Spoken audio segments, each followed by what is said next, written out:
Palavras de Química. E hoje eu estou muito feliz, mas muito feliz mesmo, porque eu estou tendo o privilégio de entrevistar um ícone da geometria e um grande amigo também, e não só como ícone, mas como pessoa, como ser humano. Então, Kolbe, vou dar o nome inteiro, Carlos Walter Kolbe, conhecido como Professor Kolbe, que eu tenho certeza que muitos de vocês também tiveram o privilégio de serem alunos do Kolbe. Kolbe, seja super bem-vindo, é um prazer enorme recebê-lo aqui. Giba, eu agradeço a esse convite e também parabenizo você por essa atividade.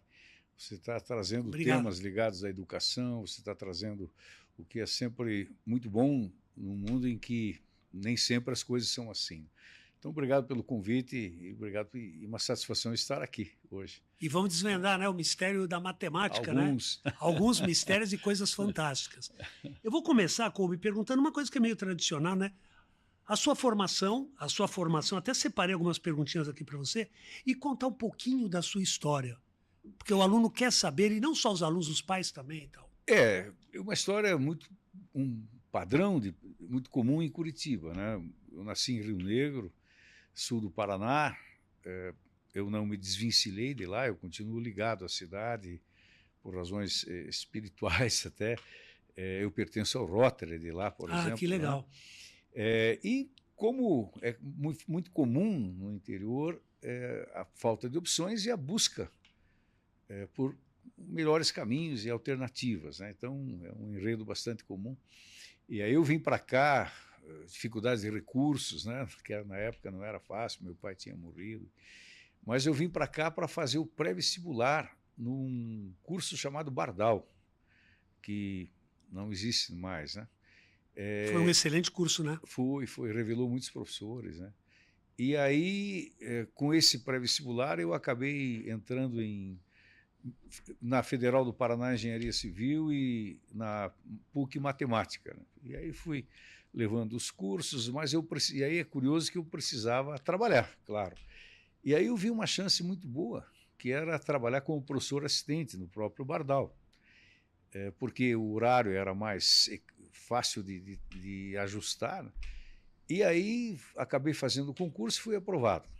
E nesse momento eu diria que a minha história começou a se cristalizar nessa direção, né? Eu fui pegando esse gosto por ser professor, pela didática, o gosto que você com certeza também tem. Passei por isso. Você sabe, Kolbe, esse lado de ser assistente dá um embasamento para a gente, uma segurança, posteriormente como professor, né? Porque você consegue desvendar a dúvida do aluno. Giba, você falou uma coisa muito certa. Com o professor assistente, que é um coloquial, você aprende a forma com que o aluno pensa, onde moram as dúvidas. O que ele precisa, então, isso, né? Exatamente, isso amadurece muito, né? Tanto que com 21 anos eu já fui galgado a professor de sala, né? Eu era um menino, né? Que legal. Mas exatamente muito por isso, por essa vivência que a dá segurança, né, Kolbe? Claro, com certeza. E na matemática, você ministrou qual parte, assim? Veja, tanto na federal quanto depois... só concluindo ali, então, né? Então, aí, quando eu terminei matemática, na sequência, eu comecei a trabalhar como professor colaborador na Federal, na Universidade Federal do Paraná. Era um concurso também, mas eram contratos limitados por 6 meses, né?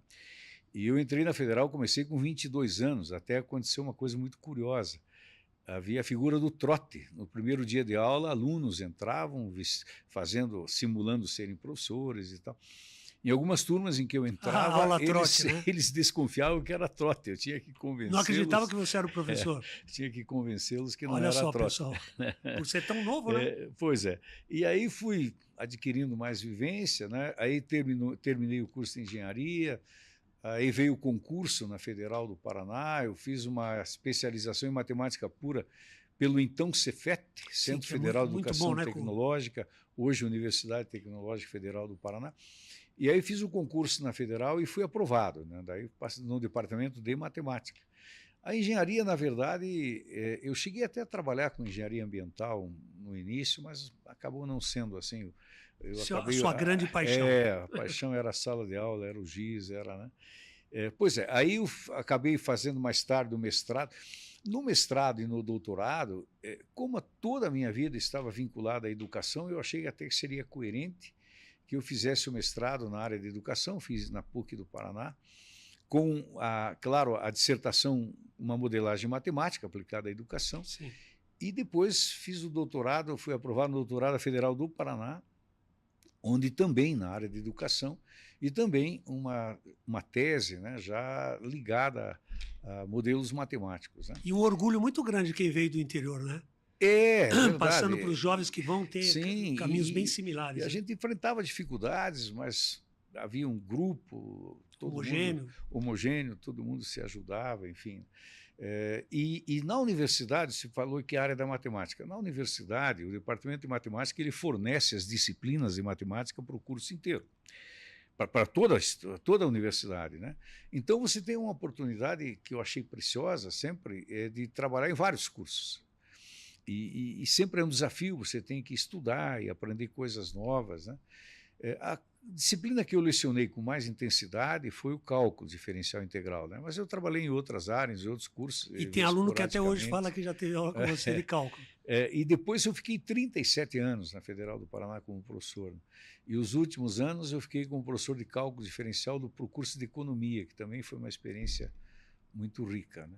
E não chegou a pegar nenhum curso um pouco direcionado para humanas? Cheguei no sentido seguinte, o curso de administração e de economia ele tem uma vinculação com a área humanista, muito embora o embasamento matemático dele seja diferente. Não, ele é denso. O cálculo da economia, por exemplo, é um cálculo bastante denso, né? Porque o economista precisa muito da ferramenta matemática. Né? E no pré-vestibular, na medida do possível, né, eu sempre, muito embora a gente, naturalmente, você sabe disso, a gente às vezes tem que trabalhar em várias disciplinas em função de circunstâncias, mas sempre que foi possível priorizar, eu priorizei a geometria, né? Sempre foi a minha paixão maior. Tá? Que legal, Kolbe. Agora, Kolbe, se a gente for falar, até separei um pouquinho aqui alguns assuntos, né, dentro da geometria, porque a geometria ela está presente em tudo, se a gente for analisar. Não é? E eu lembro que, até quando eu fui aluno lá em São Paulo, eu lembro desse lance da relação áurea, segmento áureo, coisa divina, toda essa parte dos sólidos. Você poderia dar uma noção assim para a humanidade assim da relação da matemática com essa história? Veja, Gilberto. Que é fantástico isso aí. Na verdade, a geometria ela é um parâmetro que, de certa maneira, vai aferindo a evolução da espécie humana. Né? Da espécie humana. Ela começa nas pinturas rupestres, nas cavernas, o homem da pré-história tentando formatizar o mundo que o cercava, tentando retratar. E aí ela vai atravessando períodos diversos, claro que vamos fazer uma síntese da síntese, e teve dois grandes impulsos assim, e que deixaram marcas muito profundas nos egípcios, né? Entre os egípcios, a matemática dos egípcios era uma geometria de grande aplicabilidade na arquitetura, na divisão de terra, as margens do Nilo, eles já trabalhavam elementos de geometria num patamar bem avançado, né? E, claro, não podemos falar de geometria sem citar os gregos, né? Fase do iluminismo grego, onde muitos geômetras extraordinários, das quais... Esse nome é legal, hein? Geômetras. Trabalho com a geometria. Eu destacaria três, né? Pitágoras de Samos, né? Na ordem cronológica, inclusive. Né? Depois Tales de Mileto e Euclides de Alexandria. É curioso observar que não havia figura do sobrenome na época. Então, quando alguém se destacava, era associado a eles a cidade onde eles nasceram. Né? Por isso, Pitágoras de Samos, Tales de Mileto e Euclides de Alexandria. E esse legado extraordinário que eles deixaram é uma coisa que eu acho, historicamente, eu tento alertar os alunos para isso. Né? Você, 2.300 anos depois, você trabalha a geometria euclidiana. Você reedita aquilo que o geômetra de 2.300 anos atrás... Como é que pode isso? É uma coisa fantástica. Fantástica. Né? Propôs como uma forma de sistematizar o mundo, né? Que é a geometria euclidiana. E chega até nós como a geometria oficial do mundo, muito embora existam outras, de Lobachevsky, de Riemann, mas a geometria euclidiana ela é a geometria oficial do mundo. E o Euclides ele tem uma outra contribuição extraordinária. Ele é o primeiro grande autor de matemática. Ele tem uma obra épica crucial para o mundo chamada Os Elementos, onde ele escreveu com as dificuldades da época, imagine, pergaminhos, avanço tecnológico era volumes, mínimo. dificuldade, mas ele superou tudo isso e deixou um legado extraordinário numa obra chamada Os Elementos. São 13 compêndios no qual ele faz uma síntese, principalmente o Euclides, principalmente da geometria grega, e preservando. Autores históricos hoje têm muitas dúvidas, por exemplo, se Pitágoras teria sobrevivido até nós se não fosse essa obra de preservação que acabou sendo do Euclides, né? E nesses capítulos aí ele retoma, através já de uma certa ordem sistemática impressionante para a época, né? E um exemplo que a gente pode citar, eu até trouxe eles aí, né? Existe um capítulo nessa obra destinado aos objetos perfeitos, porque veja, os gregos, eles davam para a geometria uma importância muito grande, por quê? Eles acreditavam que a geometria era o vínculo com os deuses, com o mundo dos deuses. Por quê? O Teorema de Pitágoras, todo mundo conhece, né? Um triângulo retângulo, a hipotenusa ao quadrado é a soma dos quadrados dos catetos. Não foi o Pitágoras que quis que assim fosse, né? Sim. O mundo das formas, ele tem seus segredos, né, seus mistérios, e que não dependem da nossa opinião nem da nossa existência. O grande mérito dos gregos, Pitágoras, Tales, foi em ter desvendado esses mistérios e tê-los colocado à disposição de todos, né? Então, em cima dessas... Uma generosidade muito grande, né? Sempre imaginava. Exato. E em cima dessas coisas que são confiáveis matematicamente, né, vão se alicerçar as ciências, por esse motivo, denominadas ciências exatas, né? Agora, os gregos faziam uma leitura. Se não é dos homens, se não foram os homens que estabeleceram esse teorema, então é dos deuses. Divino. É um segredo do mundo dos deuses desvendado. Por isso que a geometria foi o que foi para eles, né? E na arte, todos sabemos, os gregos buscavam a perfeição, as esculturas. Sim. Então, de repente, veio o desafio. Na geometria existem figuras perfeitas. É um mistério desvendado pelos gregos há mais de 2000 anos. Coisa magnífica, né?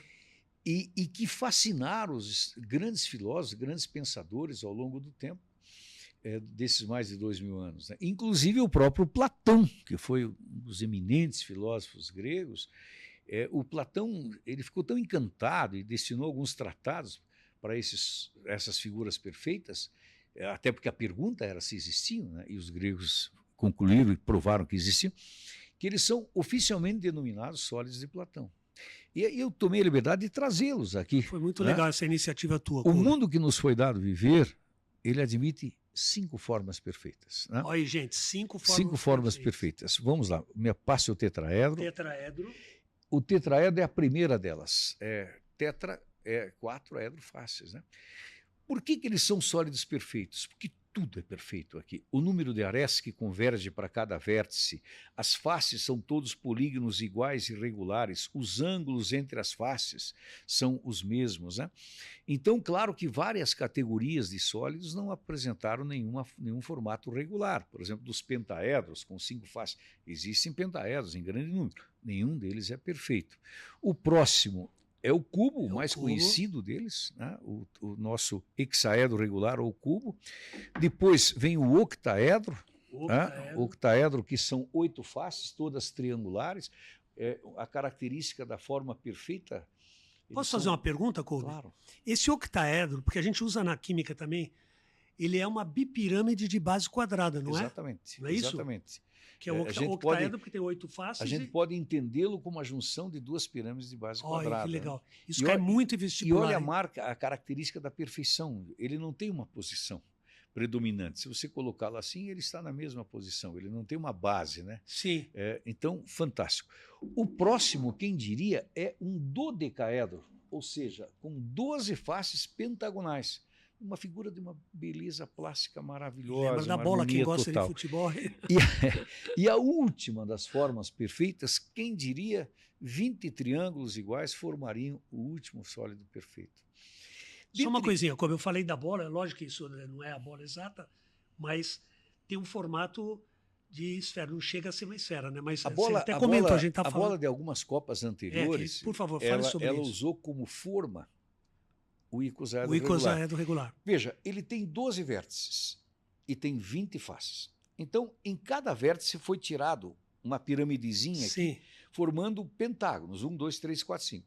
Então, aquela bola oficial, ela tinha 12 pentágonos e tinha 20 hexágonos, porque no triângulo, se você cortar 3 pontos, 3 cantos, vai sobrar um hexágono. Então, a bola, a forma daquela bola, poucos sabem disso, mas era exatamente o icosaedro regular, que buscava levar a perfeição para a bola. Dentre muitos exemplos sobre o fascínio que esses sólidos exerceram sobre filósofos e pensadores, eu gostaria de citar um deles, Johannes Kepler. Johannes Kepler. O Kepler, a ele nós devemos as leis da mecânica celeste. Um legado extraordinário que ele nos deixou, porque até então a astronomia era uma coisa meio empírica, e ele tinha aquele palpite de que havia uma modelagem matemática regendo, que não eram caóticos os movimentos. E passou a vida dele em busca dessa resposta, né? Mas é curioso observar que o fascínio desses objetos sobre ele foi tão grande que a primeira intuição dele, a primeira tentativa, a primeira suspeição dele foi de que o universo estaria retratado, o cosmos, pelos poliedros regulares. Olha Ou seja, só. imensos poliedros regulares, dos quais os astros ocupariam os vértices, um astro ocuparia. Em Praga, onde ele terminou seus trabalhos, ele teve uma grande contribuição de um grande astrônomo que vivia em Praga e deixou todo o legado para ele. Existem modelos de poliedros onde ele tentava confirmar a teoria dele. E ele conseguiu? Não. Aí ele viu que não era consistente, né? E foi para uma outra direção e acabou descobrindo as leis da mecânica celeste, que as órbitas são elípticas, enfim.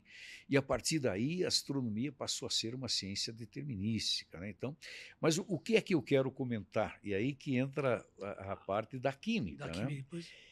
Eu li um artigo muito interessante dizendo o seguinte, que o palpite, aquela intuição do Kepler não estava errada. Só que ele foi tentar comprovar isso no macro, no cosmos, quando, na verdade, a ideia de que os poliedros regulares fazem parte da constituição do mundo estava no micro, nas estruturas moleculares. E agora, um químico com a palavra. Começamos com o tetraedro. Obrigado, Paulo. Começamos com o tetraedro. Eu vou até lembrá-los. Só que é um tetraedro, né? Tem 4 faces e é um tetraedro regular. Tá. Se você pegar, por exemplo, metano, geometria molecular. Gente querida, preste muita atenção nisso. O carbono está no centro do tetraedro regular e nos 4 vértices você tem hidrogênio. Os ângulos são iguais. Existe uma teoria chamada repulsão dos pares eletrônicos da camada de valência. Não precisa se assustar. O carbono está no centro e, ligado aos hidrogênios, as 4 ligações, o ângulo máximo no tetraedro de afastamento máximo, porque par de elétrons repele par de elétrons, por causa da nuvem eletrônica, a repulsão máxima é 109 graus e 28 minutos, que é o ângulo nas ligações do carbono e hidrogênio lá no tetraedro. Geometria pura. Geometria pura. Agora, eu ia pedir para a Paty, querida, por favor, olha só, eu vou relacionar uma coisa com o Anta aí. Ó. O Anta, como ele não está entendendo, ele quer polemizar, né? Sim. Então ele fala, vou fazer a voz dele, tudo jogado, ninguém me explica nada. E eu estou tentando de todas as formas falar ali da estrutura da água.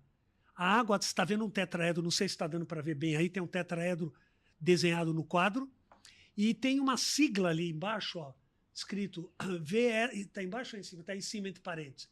VSEPR, que é Valence Shell Electron Pair Repulsion. Ou seja, o shell é concha, é como se fosse a camada.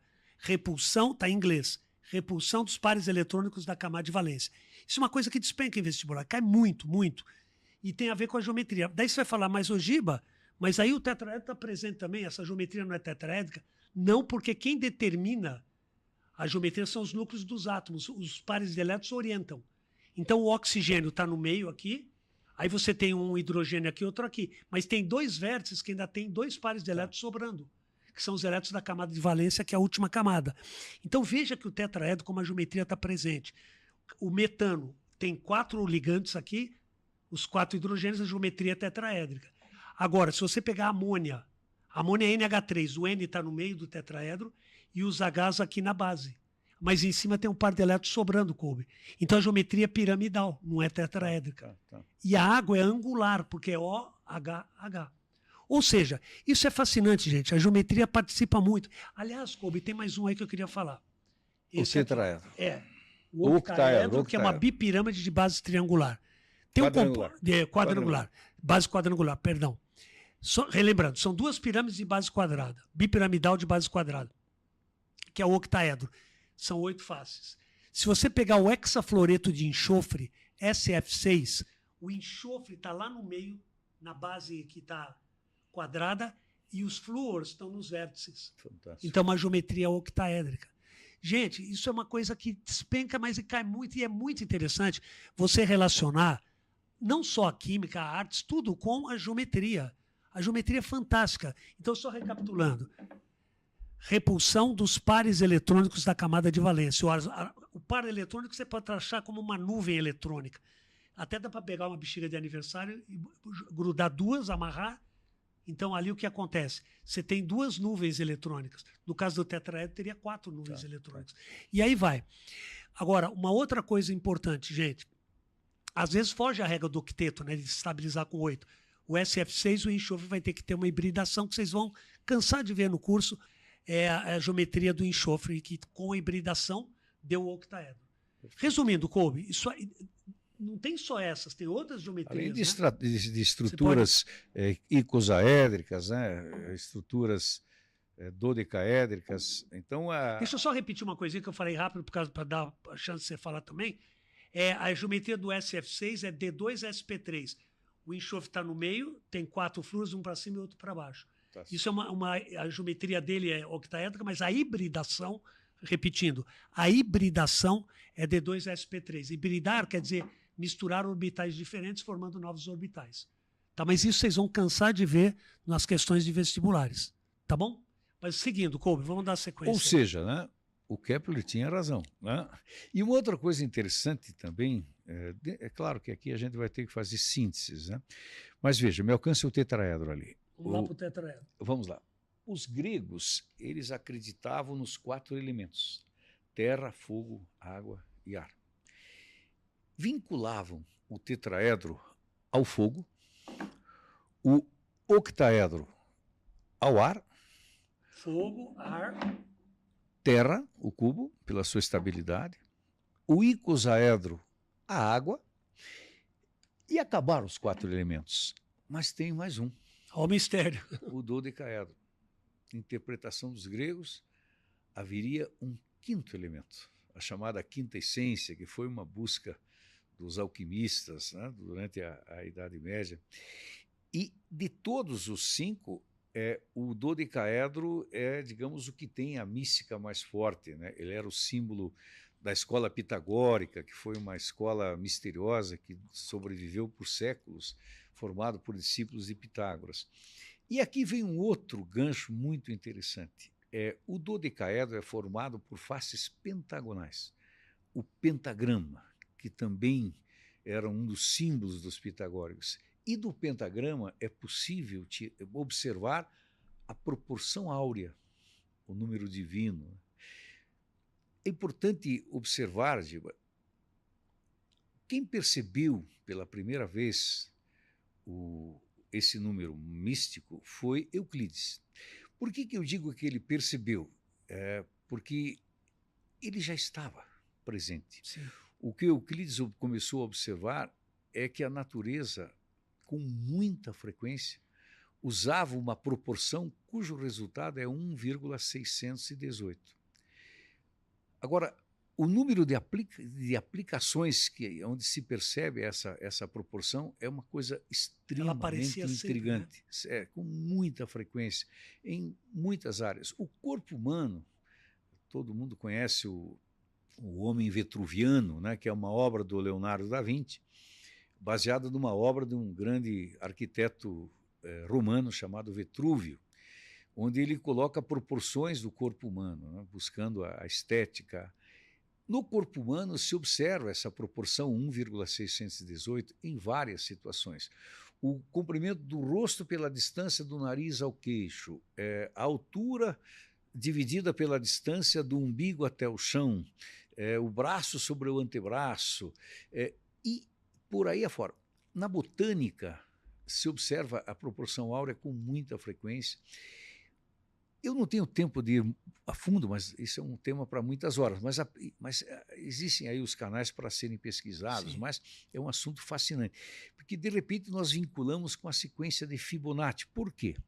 A sequência de Fibonacci, que foi estabelecida por um matemático italiano, por volta de 1500, é uma sequência numérica, quando você pega o 1 e o 2 e soma sempre com o anterior. 1 mais 2, 3. 3 mais 2, 5. 5 mais 3, 8. 8 mais 5, 13. Só que essa sequência numérica, aparentemente sem muita novidade, apenas uma sequência de somas, ela é fantástica. Se você observar, à medida que a sequência vai aumentando, à medida que você vai dividindo um número pelo anterior, cada vez mais esse resultado vai se aproximando do 1,618. Os arquitetos da antiguidade, especialmente Leonardo da Vinci, pintores, Rafael, usavam intensamente, os gregos, o Partenon, usavam intensamente essa proporção áurea. O que é um retângulo áureo? É um retângulo onde, se você dividir a distância maior, o lado maior pelo lado menor, vai dar 1,618. Né? A sequência de Fibonacci ela é tão misteriosa. Uma época na Federal eu consegui trabalhar com um cálculo que a gente destinava no departamento por curso de ciências biológicas. Aí procuramos buscar temas que fossem de interesse. E na época havia um livro muito apropriado, Matemática para Biocientistas, que estabelecia aplicações da proporção áurea na fauna, por exemplo. Sim. É uma coisa impressionante. Um vegetal, né? Tem um galho, um ramo e um outro ramo na mesma posição. O número de ramos nesse trajeto até chegar no próximo e o número de giros são números da proporção.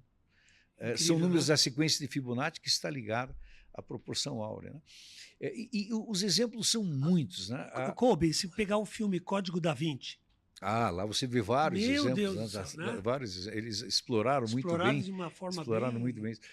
Se você constrói quadrados na proporção áurea sucessivos, eu não tenho como mostrar isso aqui agora e nem seria o foco. Mas é só procurar aqui, se alguém tiver interesse, e juntar os centros desses quadrados, você começa a formar uma espiral, que é chamada espiral áurea. Tá? Essa espiral está nas conchas de caramujos. Essa espiral está nas galáxias. As galáxias, as espirais galáxias, são espirais obtidas ou passíveis de serem obtidas pela proporção áurea, atendem às condições das espirais áureas. Né? Giba, se existe um criador, e eu acredito que existe, eu diria que esse criador era fascinado pela proporção 1,618. Por isso que ele é denominado número de Deus. Né? Proporção divina. E o importante é que quando Leonardo da Vinci usava, quando os grandes pintores usavam, quando os arquitetos hoje usam em design, né? Nós temos aqui uma pessoa da área, né? Essa Fátima querida. A Fátima, querida. Eles emprestam esse número de Deus. Eu acho fascinante isso. Né? Eles emprestam esse número de Deus. E tem um detalhe que eu acho o mais intrigante de todos. É uma pergunta assim, se eu nunca ouvi falar da proporção áurea, se eu não tive oportunidade de ver isso, por que ela me é mais agradável? Né? Então, uma das teorias é a seguinte, por ser ela uma proporção cósmica, o nosso eu universal inconscientemente é tocado por esse sentimento de integração. Por isso que a proporção áurea ela é agradável até para quem não conhece a proporção áurea em si, o fato em si.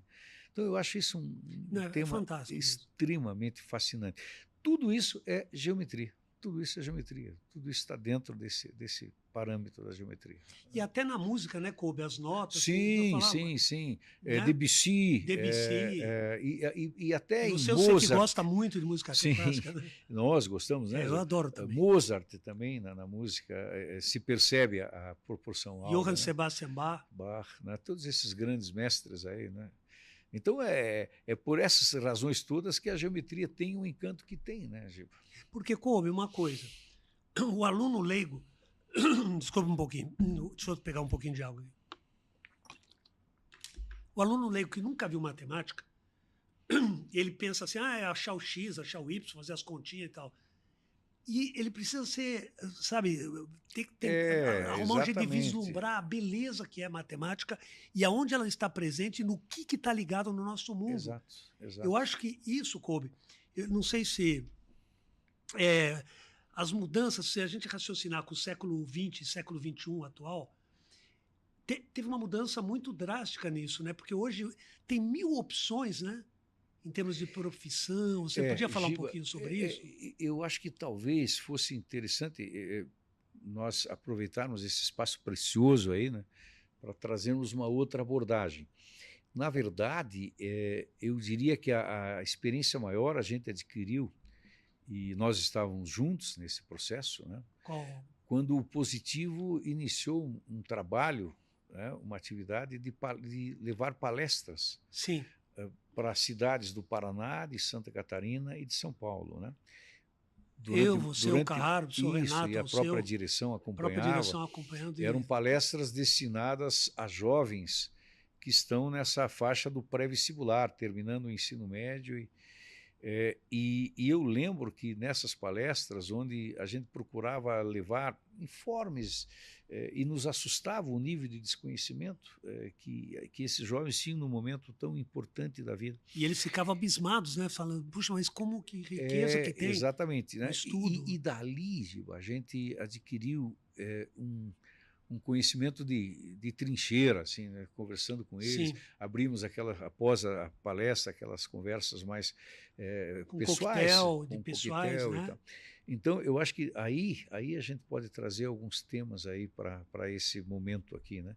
Até no sentido de elucidar algumas coisas, de tranquilizar algumas angústias que são absolutamente naturais, muito embora o jovem às vezes pense que são coisas dele, né, e não coletivas, né?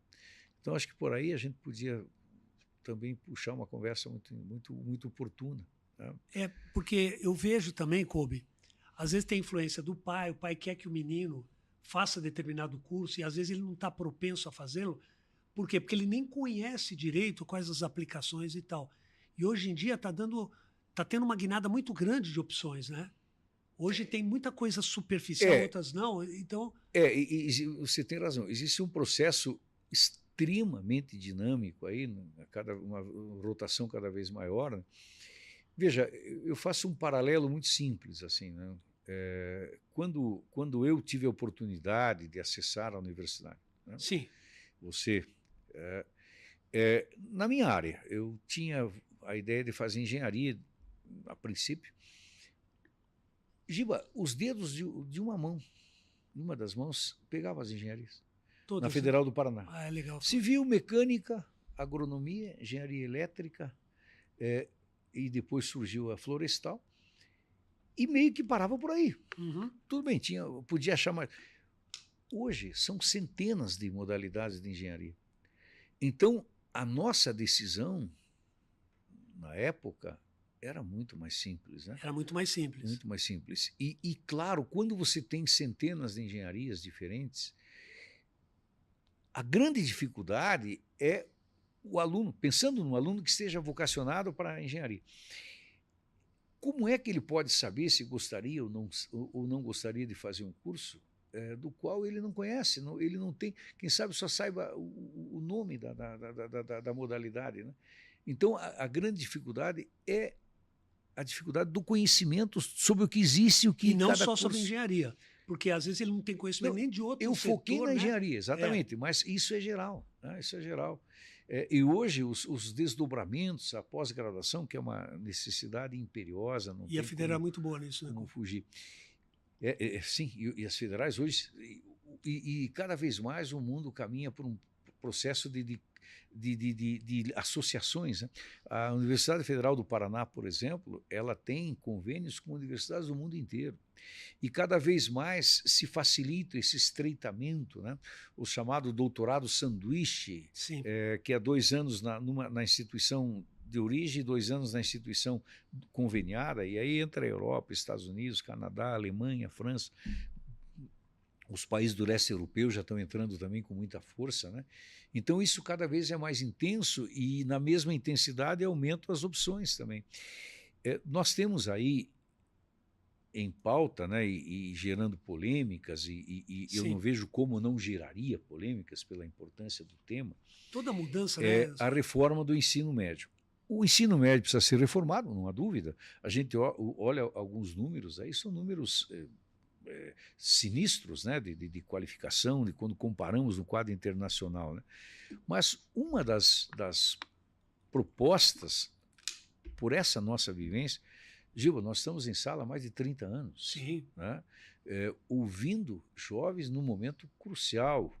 Se nós enumerarmos as centenas de vezes em que a gente foi procurado por jovens trazendo sua angústia de que curso seguir, que decisão tomar. Na proposta do ensino médio, uma das pautas, ela sugere que na entrada do ensino médio o aluno opte por uma área que seja, está dito assim, né, de seu interesse, né? Então vamos pensar um menino com 14 anos, né, que ele está terminando o ensino básico e vai passar para o ensino médio. Ele com 14 anos, como ele vai saber? Vai tomar uma decisão desse aporte. Nós que vivenciamos isso, e você melhor do que ninguém também, você tem uma relação muito afável com os alunos, você é muito ligado a eles, então eles te trazem muitas dificuldades pessoais, e às vezes ainda bem que trazem, né? Senão, não só de região de onde eles vêm, mas de tudo, né? De tudo. Veja, como é que um menino com 14 anos pode discernir? Se ele teve naquele ano um professor de matemática, naquele ano, na 9ª série, que não era muito habilidoso, que era meio um autodidata, ele vai pensar, então eu não quero a área da tecnológica, porque matemática é essa coisa ruim. É muito frágil para ele. Nós percebemos no 3º ano, que é o pré-vestibular, eles mudarem naquele ano. Eles entram em março querendo fazer um curso. Então, você tem uma noção assim, da estatística? Muita gente, né? Muita existe, gente. Mas não, uma pena, né? Na Federal do Paraná, nós temos um dado que é terrível. Eu não tenho atualizado agora. Sim, não deve ter mudado muito. Mas eu lembro de alguns anos atrás, havia em média, no final do 1º ano, mais de 30% dos alunos trancavam o curso, abandonavam. Alguns ainda trancam, outros simplesmente abandonam, param de vir aula e não... Isso é muito grave, primeiro pela tragédia pessoal, da frustração dele. Segundo, a questão institucional. As vagas numa universidade federal são preciosas, elas são pagas pelos impostos, né? Quando o aluno desiste, primeiro, até se consumar essa desistência, se passou um ano. Tá? Até achar uma forma, essa vaga está ociosa. Ou seja, está sendo pago o professor, está sendo pago as despesas da instituição, a água, a luz, enfim, né? E essa vaga, essa carteira vazia, isso sangra o país. Sangra, é verdade. Né? Agora, se isso acontece com decisões tomadas no 3º ano, imagine, muda, né? imagine com decisões tomadas aos 14 anos. Por quê? Porque, minha opinião, né, eu acho que o ensino médio é a última grande oportunidade de um ensino universal. Eu não consigo acreditar quando alguém me diz ele vai fazer direito, o que ele tem que saber de química, o que ele tem que saber de matemática. Meu Deus, Como é que Não, alguém no você vê mundo até de a hoje... relação da geometria com tudo. Exatamente. Tá aí você que está Não, assistindo. imagine uma causa jurídica que É. tem a ver com alguma questão ligada à poluição.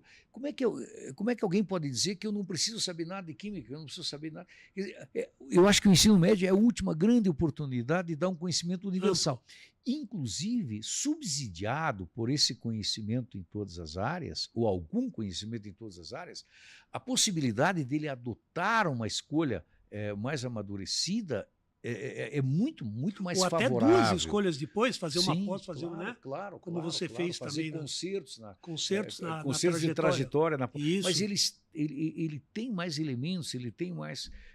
Então, esse é um ponto dessa reforma que eu sempre olhei com muito cuidado, pela nossa vivência. Ela não é acadêmica, ela é de chão de fábrica. De Nós dia estamos a dia, ali, né? do dia a dia, conversando com eles, vivenciando as angústias. E eu fui professor na universidade há muito tempo. Eu até dizia que você percebia, nos primeiros dias eles tinham um brilho nos olhos. Eles passaram na Federal, enfrentaram uma concorrência pesada. Passa um tempo, o brilho dos olhos não está em todos. Você já percebe que alguns começam a apagar esse brilho. E aí você vai conversar e eles diziam, o curso não é o que eu pensei. E, inclusive, isso não quer dizer que os professores não são bons. Há uma outra desinformação, né? Os primeiros anos, alguém precisa dizer isso para eles, os primeiros anos dos cursos são ciclos básicos. Então ninguém vai no curso de medicina, no primeiro ano, já participar de uma atividade cirurgia no hospital, cardíaca. Claro. Ninguém em engenharia vai projetar uma ponte no primeiro ano. Existe a necessidade de um embasamento para depois, a partir do terceiro ano, começarem as disciplinas específicas que vão qualificar e que vão dar... Mas ele precisa ter subsídio para isso, né? Então, são uma série de desinformações. E veja, nós estamos falando de uma universidade pública, né? Onde, em tese, ela faz uma primeira peneirada, ela pega alunos mais qualificados, não há essa demanda familiar de dispêndio de mensalidades altíssimas, né? Os cursos de medicina hoje estão mais de R$10.000. É verdade. Dali. E mesmo assim esse sentimento de frustração existe, né? Então imagine a tragédia muito maior quando é numa instituição privada. Alguém chegar no final do ano e ter que enfrentar o pai e a mãe que despenderam durante aquele ano uma mensalidade altíssima, mês a mês, e dizer, foi mal, não era o curso que eu queria. O sentimento de frustração que, em geral, até as marcas para a vida, sentimento de fracasso, eu não consigo saber o que eu quero, quem sou eu. Então, é uma coisa muito angustiante que a gente aprendeu a vivenciar nos depoimentos amargos, nos sentimentos de frustração, nos dramas familiares. Bastante, né, Couve? Giba, muitas vezes, eu tenho pessoas próximas, eu tenho um sobrinho, por exemplo, que no terceiro ano de engenharia mecânica, um dia ele me procurou. Terceiro ano ele estava? Terceiro ano de mecânica. Ele me disse, tio, federal, tio, não é o que eu quero. No terceiro ano, quer dizer, então eu quero fazer medicina. Como é que eu vou enfrentar em casa? Vou dizer para eles que eu tenho que voltar para o pré-vestibular, com todas as incertezas. Bom, aí a gente conversou e eu senti que realmente era uma postura amadurecida dele, né? Aí eu ajudei ele, fui procurar o pai dele, que é o meu cocunhado, e conversamos. Bom, essa história, eles tinham uma condição financeira que ajudava um pouco, né? Sim. Não era uma coisa tão, muito embora sempre pesada. E ele acabou voltando para o pré-vestibular. É um ato de coragem, você volta já... E tem muita gente fazendo isso. Nossa, né, você volta já muita mais gente. Amadurecido, com 21, 22 anos, em frente àquela gurizada com 16, 17, né? É um choque, né?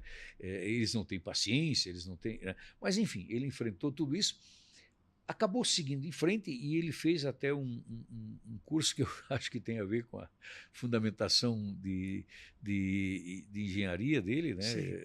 Ele teve mais facilidades nos tratamentos matemáticos.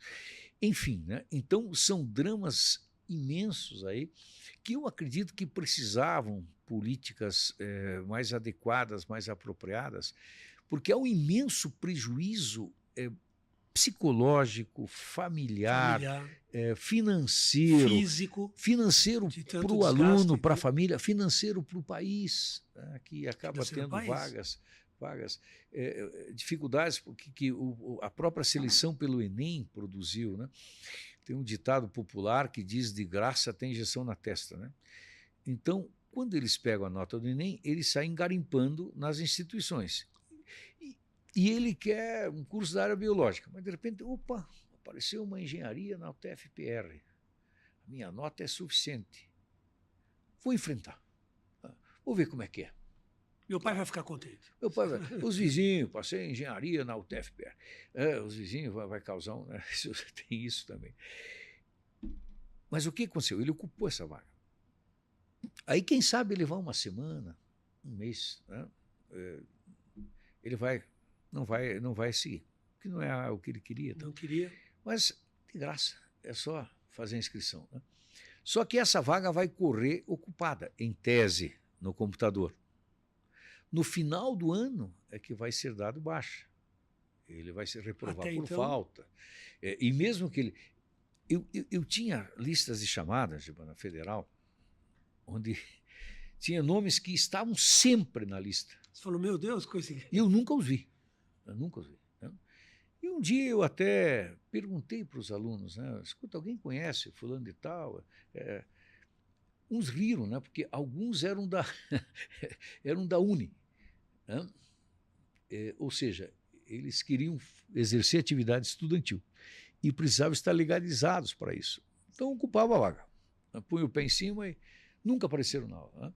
Outros precisavam do certificado de matrícula para o estágio que estavam fazendo, mas nunca. Ou seja, são distorções, Giba, que são muito sérias, né? Porque são vagas preciosas e um monte de gente fazendo um sacrifício sobre-humano para pagar mensalidades nas instituições privadas. Né? Quando o sistema, a conjuntura, ela permite que as universidades públicas mantenham... É assustador o índice de... Quanto tempo você está vivenciando a federal assim? 37 anos. Gil. Meu Deus, você dá uma aula. 37 anos. 37 anos. E eu lembro que existem políticas de integração. A Universidade Federal do Paraná tem um programa, em tese, genial, chamado Aprovar. Né? É verdade. Então tem vagas. Em matemática tem 20 vagas ociosas aqui no primeiro ano, 15 no segundo ano. O curso de ciência biológica tem 20 vagas no primeiro ano. Eles fazem uma prova, um pequeno vestibularzinho, assim, uma prova de uma etapa só, né? E classificam e ocupam as vagas. Tá? Então, mas o que acontecia na área de cálculo?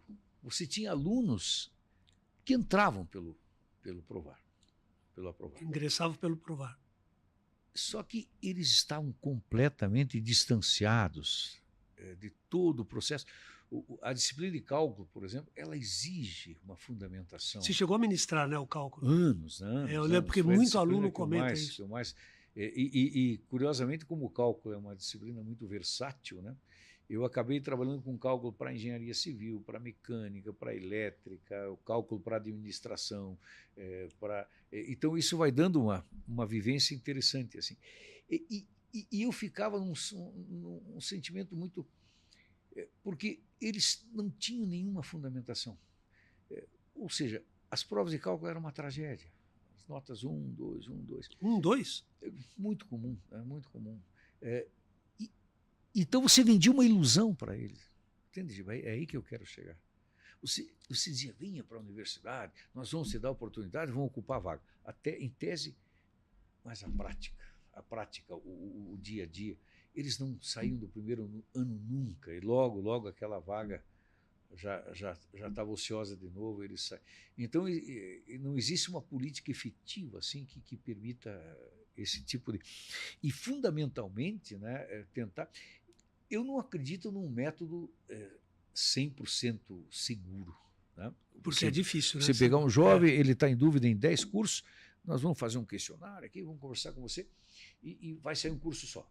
é muito difícil isso, porque existem pessoas que são naturalmente mais versáteis, Se e vêm adaptam em de uma várias maneira bem. áreas, e não há nada que diga que ela não possa fazer um bom curso na área biológica, um bom curso na área humanística. Então, tem que tentar aferir uma certa sintonia, alertá-la que o primeiro ano é muito cedo para tirar conclusões. Quer dizer, então, nesse sentido, para tentar reduzir isso, né? Tentar diminuir esse. Claro que, só para citar, né? Você é testemunha, o trabalho que nós fazemos no Positivo para tentar ajudar nisso. Um especialista chamado Carraro, ele já veio Sim, aqui, veio aqui. já veio aqui, né? O Carraro, que hoje eu coloco ele como uma autoridade nacional, né? Já tem livro publicado, ele tem uma técnica onde ele faz a aferição, né? Os alunos que passam pela orientação dele, ele acompanha esses alunos Para por minimizar anos, o né? erro, né, depois. Porque E ele tem uma taxa de sucesso que é surpreendente, né? E gratidão de muitos alunos por esse balizamento, né? Então é uma coisa muito complexa, sabe, Gil? Muito complexa, essa e angustiante. Assim, eu agora a gente quer o melhor para o país, né, Kobe? A gente, sim, poxa vida. sim. E a gente aprende a respeitar muito, né? Porque num pré-vestibular você participa de um dos momentos mais preciosos da vida, em que os sonhos começam a tomar forma, em que eles entram meninos ali, meninas, jovens, ainda tudo pela frente, e anos mais tarde, hoje o cardiologista que eu frequento regularmente foi nosso aluno, o oftalmo que eu vou foi nosso aluno, né? Então, isso é muito legal, né?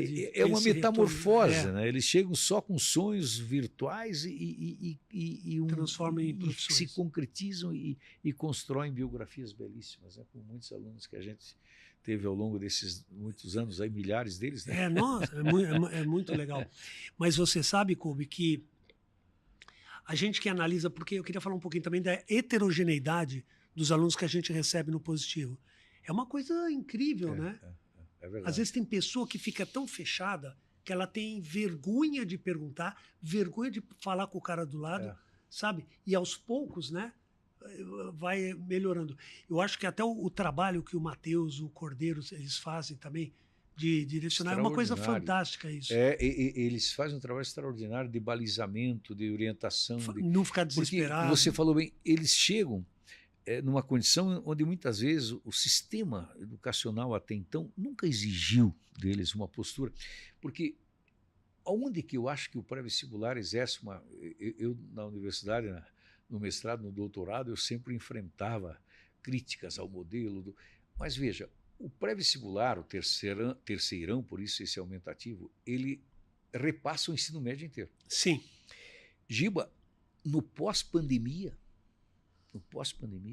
nós tivemos 3 anos em que os alunos estão fazendo o ensino médio no terceiro ano. Porque a gente sabe que para um menino de 14, que aulas virtuais, se tentou fazer o melhor possível, mas não chega perto. Kobe, mais de 20 minutos eles não conseguem ficar fixados. Não tem como. Tem que estar motivado. Até saiu histórias engraçadas, né? Eu até lembro de uma delas que dizia que para os alunos do ensino fundamental, lembrava as sessões espíritas. Por quê? Porque a professora dizia: Joãozinho, você está aí ainda? Se você estiver, fale alguma coisa.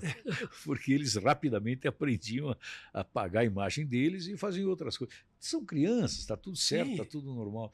Então, hoje, eu acho que o terceiro ano, nós estamos exercendo uma ação restauradora preciosa. Agora, veja, nós temos o quê? 3 mil alunos, 4 mil alunos. Há centenas de milhares de alunos que não tiveram a 9ª série, que não tiveram o primeiro ano, que não tiveram o segundo ano. Não tiveram. Houve até boa vontade de algumas instituições, mas faltava estrutura, faltava... Que a família não está tão estruturada também para dar apoio. Você repassar aulas virtuais de ontem para hoje não é uma coisa simples, né? A gente sabe, olha a tecnologia que o instituto desse aqui tem, por exemplo, aqui. Na nossa volta, como é que uma escola de interior vai conseguir sequer um simulacro de uma tecnologia como essa? Então houve um vácuo aí que a gente está tentando repor devagarinho. Né? Mas vamos conseguir, Kobe. Vamos, acho que dia a dia. Mas eu diria que existem gerações lesadas, né? Sim. Que vão agravar todas essas dificuldades aí. Infelizmente, não foi uma tragédia, né? E eu lembro também nessas palestras que nós demos, né, curso, que lotava. Lotava. Né? Era uma coisa incrível. A palestra normalmente era sexta-feira, 8 horas da noite. E chegava em cima da hora, porque tinha novela um pouco antes e tal. Lembra disso? Mas eles têm uma nós tínhamos vontade de aprender, cheios, lotados, assim. É uma coisa magnífica, né? E depois, como você dava uma esperança para a pessoa. E a gente aferia essa carência deles. Aferia, exatamente. Você tinha consciência certinha de onde estava o problema, né? Porque nós falávamos sobre tudo isso, né? E uma coisa que importantíssima que a gente fazia, o professor Renato é sempre o nosso grande líder ali, mas quando a gente dizia para eles que estar em dúvida sobre o curso é normal. Normal, eles não acreditavam. Eles acreditavam que era uma falha pessoal. Não estou bem, eu devo ser inseguro, porque eu não tenho. E pelo contrário, até, né? Às vezes a dúvida ela é muito mais. Ela é muito mais indicada do que uma decisão precipitada. Sim, coube, o Gustavo Gameiro, que foi nosso aluno que você conheceu, ele gostava tanto de você. Sim. Ele falando ele teve com os laureados aí, no Multipodcast, ele falando exatamente isso, que a valorização da dúvida. Sim. Poxa, se o cara que acabou ganhando o prêmio Nobel, os laureados que ele foi visitar lá em Lindau, lá na Alemanha, na Baviera, eles falavam o importante no caminho é ter a dúvida. Sim, então o jovem não pode ficar em dúvida se ele está, qual que eu vou fazer? Eu não sei se é medicina. Calma. A dúvida é normal. Agora vamos partir para o enfrentamento. Para o enfrentamento, mas aí tem que ter condição para isso. Pois é, Giba, exatamente. E o que é essa condição? Conhecimento, acesso, pessoas que balizem, que orientem, né? que deem a ele um subsídio para ele amadurecer decisões. Né? Principalmente também, né, Kobe, da estrutura da valorização de todas as matérias. E uma coisa importante que tinha que passar para eles, Giba, hoje não existe mais, é natural, né? A graduação ela pressupõe a pós-graduação, mestrado, doutorado, não tem mais como. E existem cursos que são ecléticos, assim, para permitir, eu diria, ajustes de trajetória. Né? Eu vou falar de um deles, eu me sinto mais à vontade. Alguém que faça engenharia civil, digamos assim, a versatilidade das disciplinas, dá a ele a possibilidade de ter uma visão mais, como muitos cursos, como qualquer curso, né? Mas uma visão mais sistêmica. E aí, na pós-graduação, ele pode facilmente optar por uma área financeira. Existem grandes gerentes financeiros que têm formação em engenharia, tem muita gente indo para essa administração, área, né? Só que são concertos de trajetória. Ele pode terminar o curso de engenharia e fazer uma MBA na direção de análise de sistemas. Ele está qualificado para isso. Então, não é uma coisa, um princípio, meio e fim. Não. É um processo. E, Kobe, agora eu quero falar uma coisa que você foi também brilhante, além toda essa trajetória que nós aqui acabamos percorrendo. Gil, nós estamos retratando trajetórias de vida. De vida, não é nada de emitindo opinião. Aqui, né? De oceanografia. Lembra que você falava? São constatações do fronte. Direto. Lembra que você falava? O sujeito vai fazer o quê? Oceanografia. Lembra? Lembro. O que ele imaginava? Conta aí do filme. Não, isso eu achava muito legal. A ideia, né? Ele assistiu um filme sobre aventuras no mar, né? Aquela coisa maravilhosa, lúdica, né? Romanceada, paisagens. Músicas top. Quando terminava o filme, ele pensava, vou fazer oceanografia. Vou entrar nesse filme. Quer dizer, esse tipo de a gente brinca, mas acontece muito. Porque o jovem está com a emoção à flor da pele, né? Existem filmes séries que romantizam profissões. Tá? Então, e o jovem é muito frágil. E como ele não tem subsídios maiores, aquele subsídio para ele é o ponto. E aí, claro, a possibilidade de frustração é muito grande, né? O primeiro ano de oceanografia, ele não vai ver o navio, não vai ter ilha, não vai ter palmeira, não vai ter nada. Uma sala de aula, um canto, um professor austero. Ele pensa, meu Deus, né? Que filme que eu entrei, né? Não era esse o filme que eu queria. Muito legal esse exemplo. Kobe, nós estamos com o tempo já quase se esvaindo, mas eu queria que você... Essa conversa é longe. E vai ainda, longe, né? Dá para falar mais ainda, umas 10 coisas dessas aí de presença sua aqui. eu queria assim que você fale dessa última palavrinha antes de eu fechar aqui. Pois é, eu quero esse só pessoal querido aí do agradecer a Brasil. todos que acessarem esse podcast. Esperar que a gente possa ter contribuído com alguma coisa, né? Algum subsídio, algum elemento, e parabenizar o Giba aí por essa atividade aí, né? E parabenizar o estúdio também, muito confortável aqui. Muito legal, né? A pessoa que nos assessora, excepcionalmente preparada, né? A arquiteta. E é isso, Giba. E um grande abraço a E vão melhorar isso aqui, né? O país. Isso. Um grande abraço aos ex-alunos aí. Que tem um monte, meu Deus do céu. Elas têm o cuidado de assistir esse nosso podcast, né? Mas legal. Antes de terminar, eu queria só dar uma... Eu gosto de terminar com uma citação, Kobe, porque tudo que nós vimos aí da beleza, matemática estando presente nas artes, na música, na filosofia, em tudo isso, sabe? Então a gente tem que aproveitar a crise que tiver, mas procurar ver a vida de uma forma muito bonita, porque a gente tem que fazer coisas que possam ajudar as outras pessoas. E nisso, se você conseguir focar a tua vida numa profissão que você se realize, automaticamente você vai estar ajudando as outras pessoas. E tem uma frase que eu gosto muito, que é a seguinte, eu queria terminar com essa frase. A beleza agrada aos olhos. Beleza agrada aos olhos, mas é a doçura das ações que encanta a alma.